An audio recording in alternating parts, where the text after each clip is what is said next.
Anak? Oh, Nay. Gising ka pa? May ibibigay lang ako sa'yo. Oh, eto. Good luck to, ha? Dreamcatcher to, Nay, ah. Oo, anak. Ang sabi nila, magsabi ka lang ng wish mo dyan, matutupad.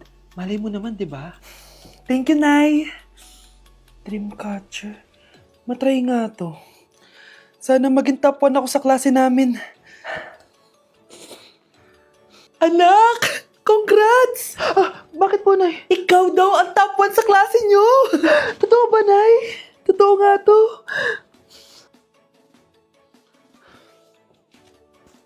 Oh, anak, saan ka galing? Nag-apply ako sa trabaho.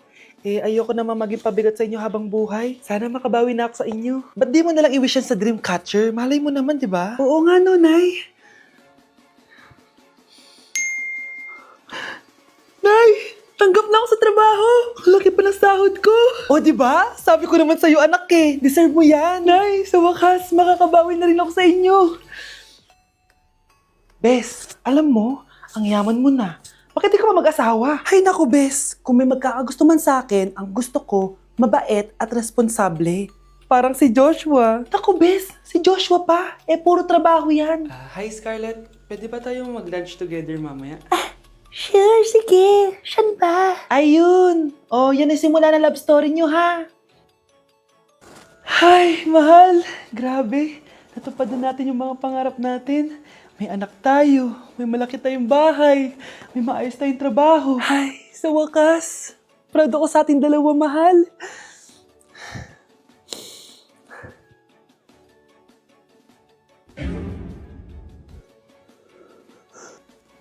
Mahal? Anak, huwag ka muna lalabas! Ha? Bakit po, Nay? Yung kapitbahay natin, nangungudaw ng bata! Sige po, Nay. Naku, anak, nakakatakot na. A few moments later. Gutom na ako. Nay, may pagkain ba dito? Ano ba yan? Nasa si Nanay? Pagkain ba dito? Walang laman. Nay! Nay! Sinong hinahanap mo? Wow, sarap! Gusto mo na ito?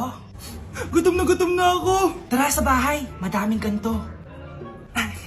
1 hour later. Anak, ito na pagkain mo. Anak! Anak! Nasaan na ba yun? Anak! Anak! Anak! Anak! Nasaan na yung anak ko? Anak! Saan mo dinala anak ko?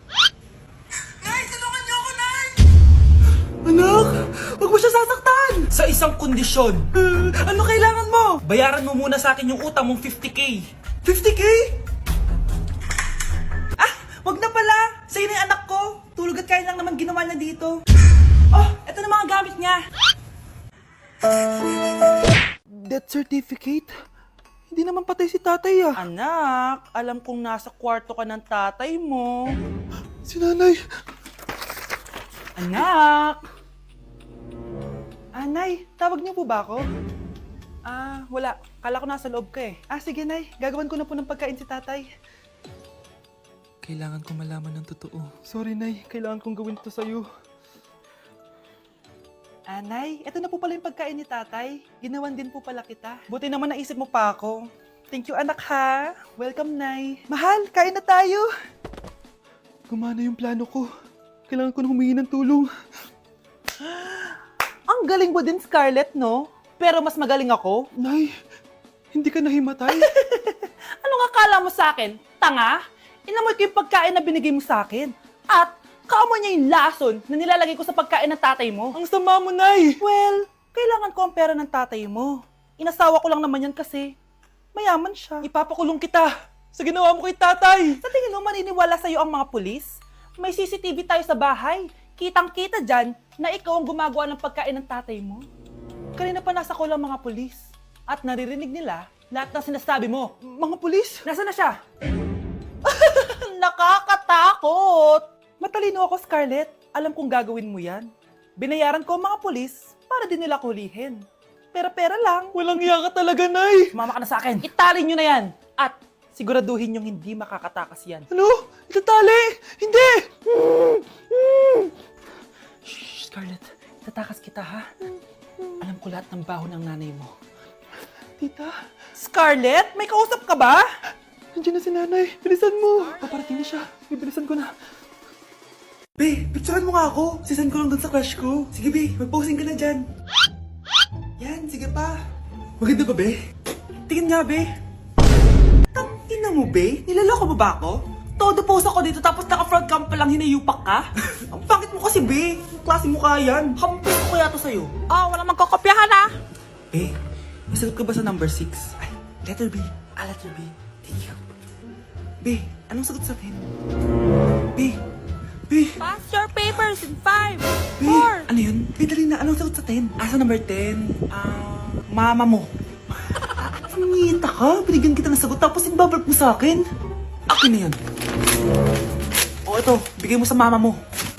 Ay, sorry na. A few moments later. Be, di ba crush mo yun? Be, huwag kang maingay. Baka marinig niya. Psst, hoy! Crush ka daw na ito, oh! Kung ina mo, Be. Crush mo ako? Hello? Tingnan mo nga itsura mo. Pangit mo. Aray! Halika dito, Be. Kulang pa yan. Be, kumalma ka. Ma'am, pwede pa po ba ako mag-take ng quiz? Sorry po kung absent ako kahapon. Nilagnat po kasi ako eh. Ay, hindi na pwede. Di ba sabi ko, pag absent na, bawal na mag-quiz. Ano yan, one day lagnat? Tigilan mo ako. Ang sabihin mo, tinatamad ka mag-aral. Ma'am, please, sige na. Humahabol po kasi ako na with honors eh. Oh, okay ko. Kung gusto mo mag-with honors, hindi ka dapat nagkakasakit. Ay, hello ma'am. Good afternoon po. Yes po, ma'am. Kayo po yung nanay ni Scarlett, di ba? Ay, opo ma'am. Yung anak ko kasi nilagnat. Kawawa naman. Pwede pa po ba siya mag-take ng quiz? Humahabol kasi siya ng with honors eh. Sayang naman. Ay, ganun po ba ma'am? Kawawa naman po pala si Scarlett. Di bali ma'am, bibigyan ko na lang po siya ng quiz. Nak, sa susunod kasi magsabi ka sa akin ha. Hindi po kasi siya nagsasabi sa akin eh. Nagka-amnesia siguro to. Naku, salamat sa konsiderasyon ma'am ha. Sobrang bait niyo po. Ay, opo ma'am. Mabait po talaga ako. Di ba nak? Opo nay. Mabait po siya. Wow! Gising na siya! Ang pala mo nandito sa bahay. Nay, wag ngayon please. Alam mo, bilib din ako sa'yo eh. Wala na nga tayong makain, nagpabuntis ka pa. Buti pa yung anak ni Rosa, pag-aaral ang inatupag. Nakakawalang gana! Yan, umalis ka! Diyan ka magaling! Kasalanan mo to! Sinira mo yung future ko! Ate, please, tigilan mo yan. Walang kasalanan yung bata. Hindi! Dahil dito, galit sa akin si nanay. Kaya dapat mawala na to. Ate, wag! Ate! Anak, kain ka na. Nay, sorry anak ha sa mga sinabi ko. Hayaan mo, babawi ako sa'yo ha. Thank you, Nay. Nay, sumasakit yan ko. Nay. Oo, yung pinag-usapan natin ha. Hihintayin ko ng mga anak tong babaeng to. Pag nabigay ko na yung bata, ibigay mo na agad yung pera sa akin ha. Palak ibenta ni nanay yung anak ko. O anak, okay ka lang? Walang iya ka, Nay! Ang sama mo! Akala ko, totoong nagbago ka na. Pera pa rin pala yung nasa utak mo. Abay, bakit? Wala ka nang pakinabang dito. At least yung anak mo, mapapakinabangan ko. Wala ka namang papakain dyan eh. Napakasama mo! Lalayas na ako sa impyernong to! Sige, lumayas ka. Sino tinakot mo? Tignan natin kung saan ka pupulutin. Hello, Bes. Hello, Bes. Kilala mo ba si Edward? Oo, Bes. Siya yung ama ng dinadala ko. Mayaman pala sila, Bes. Gusto kanyang makita kasi gusto niyang panagutan yung baby mo. Talaga? Oo, Bes. Ito na yun, Bes. Bes, hindi mo na kailangan magtiis na nanay mo. Hindi pwedeng anak ko lang ang makikinabang sa yaman ng lalaking yun. Dapat ako din. Anak, gumising ka na. Pasko na.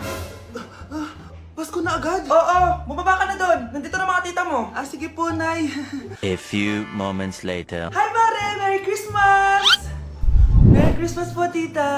Eto na ba yung anak mo, Mare? May boyfriend ka na ba? Wala po akong boyfriend. Study first po kasi ako eh. Study first o walang nagkakagusto sa'yo? Tignan mo nga sarili mo. Kesa naman sa'yo, mukha kang babaeng aso. Sige, kain na tayo. Nandito na naman yung tita kong laitera. Huy, iba na tsura mo ngayon na. Oo, tita. Nakakaya naman kasi sa'yo eh. Baka laitin niyo ulit ako. Grabe ka naman. Hindi naman ako ganon.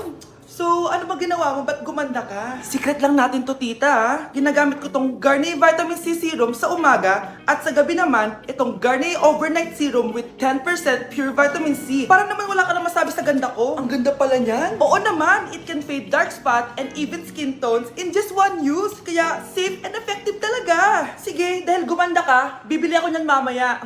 Bless po, tita. Bless you. Oh, anak, nandito ka na pala. Ang pogi pala ng anak mo, Mare. Siyempre, mana sa akin. Siya na ba si Mr. Right? Siya na ba yung plot twist na hinihintay ko? Magpapasko na akong may jowa! Pinagsasabi mo dyan, anak? Eh, pinsan mo yan. Pinsan? Lahat na lang. At dahil magpapasko na at patapos na ang taon, i-share ko sa inyo ang mga naging achievements ko this year. Pero kada achievement, kakagat ako dito sa Chicken Joy. First achievement ko this year is yung nakapagpatayo ako ng sarili kong business, which is yung laundry shop ko. And thank you Lord kasi sobrang successful niya and manifest ko na more sales pa next year. Cheers! Second achievement ko this year is nakapag-travel ako sa maraming bansa this year. I know that Little Vince would be so proud of me kasi napupuntahan ko na yung mga lugar na hindi ko kayang puntahan dati. Cheers guys! At eto, super proud ako kasi natitreat ko na yung family ko. Nadadala ko sila sa mga lugar na gusto nilang puntahan at napapakain ko sila sa mga masasarap. Kaya naman today, bibili tayo ng fave nila. Tara, samahan niyo ako. This Christmas, gusto ko mag-band naman kami ng family ko kahit sobrang busy namin this year. This is why ang handaan namin is with Jollibee this Christmas season. Pinagsaluhan namin tong family super meal scene dahil meron na tong 6-piece chicken joy bucket, Jolly Spaghetti family pan, 3 sides, and 3 drinks. Ayan, everyone, kain na tayo. O diba, kita nyo naman mga reaction nila? Excited yarn? Aba, napaka-sweet pa rin no? Kahit 25 years na yan sila. Buti na lang bakasyon na ng mga kapatid ko at nakasama ko sila. Parang hindi palagi nag-aaway oh. At syempre, papahuli ba kami sa eksena? Sobrang nakakatuwa talaga kapag nakakapag-banding kayo ng family mo. Ang sarap talaga sa feeling kapag kompleto kayo at masaya nagsasalo-salo sa pagkain. Sobrang happy ko dahil ang dami kong achievements this year. At pinramis ko sa sarili ko na mas gagalingan ko next year. Sa amin, part na talaga sa yearly tradition namin ng Jollibee. Hindi talaga tumawawala sa mesa namin. Mga anak, nandito na ako. Buti pa ako may ginagawa. Hindi kagaya ng isa dyan. Hoy, babae ka. Buti pa yung kapatid mo naglilinis. Ikaw, puro cellphone ka dyan. Gumalaw ka naman, aba. Naistorbo ka naman eh. Aba, sumasagot ka pa. Teka lang, bubunutin ko yung wifi. Laywag. O bakit? Kausap mo lang naman yung boyfriend mong pangit. Hindi pangit boyfriend ko ah. Pangit kaya? Mas pogi pa ako dun eh. Anong sabi mo? Bawiin mo yun, pangit boyfriend mo. Ganun? Halika dito. Nay! Punyeta kayo? Mag-aaway pa kayo ha? Eto kasi si Kyle na eh. Teka lang, sasabihin ko sa boyfriend mo na ang tamad-tamad mo. Nay, sa'yo na to. Manahimik ka na. Wow, anak, saan mo galing to? Dun yun na isa nilalaro ko, yung cooking burger. Magluluto ka lang ng burger tapos kikita ka na. Pwede ba ako dyan? Kahit sino pwede maglaro nito. Kaya download mo na, Nay, para kumita ka na ng malaki. Ito na nga oh, dami ko na nabenta burger. Kaya ikaw, i-download mo na. Link on my bio. Ano pang hinihintay mo dyan? Mga anak, nandito na ako. Babe, miss na kita. Ano ba yan? Hindi kayo marunong maglaro ng Roblox? Aba, wala silang pake oh. Parang wala umuwi. Tapos wala pang nalilinis dito sa bahay. Babe, date mo naman ako. Mag-aamongis na nga lang ako. Tignan ko na lang kung di nyo ako papansinin. Ang bango. Nandiyan na si nanay! Yung favorite chicken ko! O ano, nagutom kayo no? Grabe, ang laki ng part na nakuha ko. Solid!